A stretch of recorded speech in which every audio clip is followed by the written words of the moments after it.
Hello, everybody. My name is Dana Lyons, here with the Cows with Guns report. I have a very special honor today to be with Dr. Jane Goodall, and we're here in Bend, Oregon, here in October 2011. Good morning, Jane. Good morning. So what a pleasure to see you. Always good to see you, Dana. And I get to sing my song, Circle the World, at Jane's talk this morning, so I'm very excited. I saw yesterday you spoke, and I got to sing at the Oregon Roots and Shoots in Salem, and I wanted to do this talk to let everyone who's watching know about Roots and Shoots, which is my favorite youth activist organization. And what I love about it is, you know, each group, and they can be based at a school or a place of worship or a house or a neighborhood, but each group does 3 projects, one for the animals, one for the environment, one for the people, and the group decides what they want to do, what their interests are. It could be local, it could be for animals in Africa, and they obviously have you as a mentor, which it doesn't get any better than that. But tell us just a little bit about Roots and Shoots. And I think last night did you say 140 countries? It's over 130 countries. Wow. I mean, it's enormous. Some of those countries, the groups are small. Mm-hmm. Some, like the United States, every state, it's all over Canada, it's all over Tanzania where it began, it's all over mainland China. Really? And some of the other Asian countries, it's all over the UK. And it's growing fast everywhere. And we began with 12 high school students in Tanzania 20 years ago. Really? And, you know, gradually it's evolved, and gradually we've sort of decided exactly where we want to go. And where we want to go, we want to create a critical mass of young people who understand that this world is about more than making money, that we need money to live, but we shouldn't live for money. And it's this materialistic society that's causing so much grief to the environment, but also to people as well. Mm-hmm. And for the families that are watching, I mean, this would be great at schools, this would be great homeschooling project. How do people start a Roots and Shoots group? Well, it's very easy. It's like you and I, maybe, let's say we're high school kids, you and me. We could imagine that, couldn't we? Of course. So we imagine we're high school kids. And we hear about Roots and Shoots, and we sit down and we think, you know, what do I care about that's around here? Well, actually, I'm caring about stray dogs.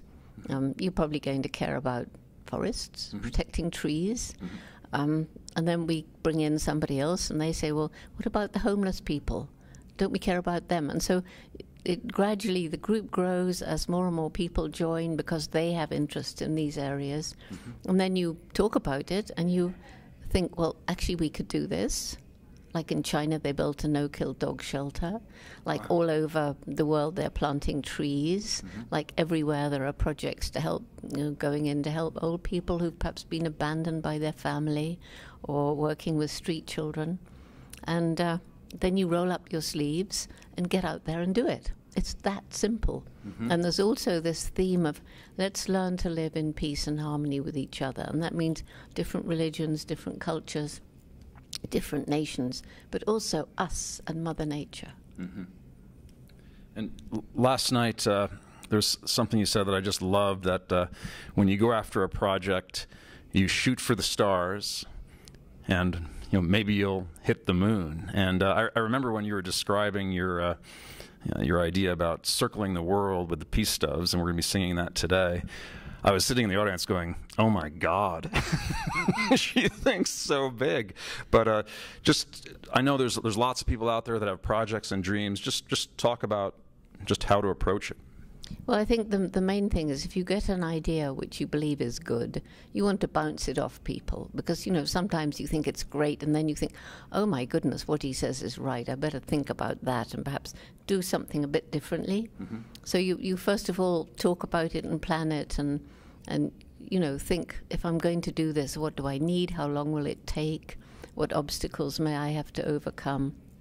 And clearly, because we now have members in preschool, they're not going to be able to think that way, but their parents can think that way, or their elder brothers and sisters can think that way. We have family groups, and it's all ages now. I mean, we even have Roots and Shoots in prisons and among the elderly in their in their retirement homes. Really? Yes. Oh, I was unaware of that. That's fantastic. More and more adults want to. They say, "Well, why can't we do something to make the world a better place? It's our fault that it's in a mess. We want to do something about it." Mm-hmm. Mm-hmm. You know, because this silly saying, we haven't inherited the planet from our parents, we've borrowed it from our children. But we haven't, we've stolen. We're still stealing. Yes. And, you know, it's time that we all get together and work with the young people to turn it around before it's too late. Yes, now I know you got to prepare for your talk, and Jane's going to finish with a song. I ask most people if they want to sing a song. We're going to surprise you. We're not going to tell you what song that is. But before we do that, any words to share about Roots and Shoots, or just general advice about working for the world, working for the community that you want to share? Well, I think the most important message that I could share is that every single one of us makes a difference every single day, and we have a choice as to what we can do about it. But also, I think I should share the symbolism behind the name. Why is it called Roots and Shoots? Mm-hmm. Well, if you imagine a big tree, and I think I can imagine your big tree, the one you wrote that wonderful song about, the tree. And it began, I don't know how big your seed was. My beech seed was about so big. Mm-hmm.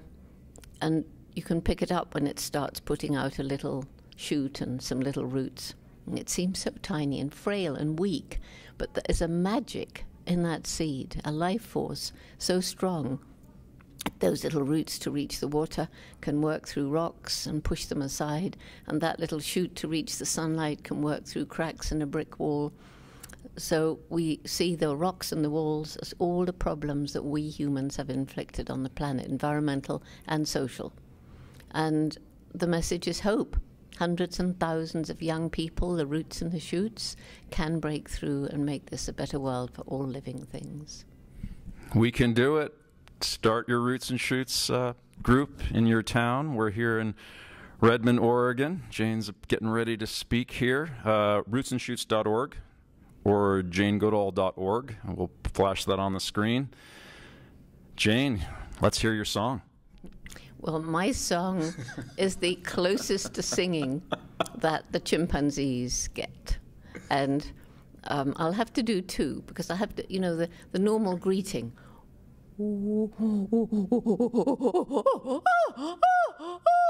That's just, hello, this is me. I have my own voice that identifies me.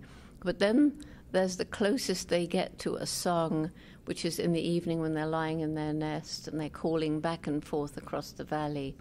And I can't do it really well, but it's